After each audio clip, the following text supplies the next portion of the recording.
Hello guys, and welcome back to today's video. My name is Zig, the programming guy. In today's video guys, I want to show you how to end Poppo live stream. Alright, it's very easy, so let's get started. First step you have to take is, of course, open your Poppo Live and log into your account. Alright, next thing you want to do is to either start a live stream or join someone else's live stream. So either one you choose to do, let me show you how to end it.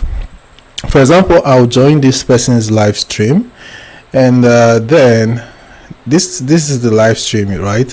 So if I want to end this live stream, it's very easy. All I have to do is to look at the top right corner of my screen. I will see this asterisk icon right there, right? So let me use my pointer to show you. It's right there at the top right corner.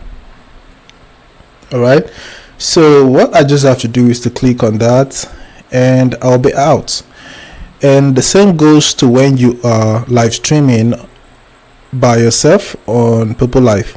All you have to do is to locate the asterisk at the top right corner, tap on it, and you end your Poppo live stream. So that's it guys. Hope this video was helpful and you now know how to end a Poppo live stream. If yes, give this video a thumbs up and equally subscribe to get more helpful tips like this. Thanks for watching guys.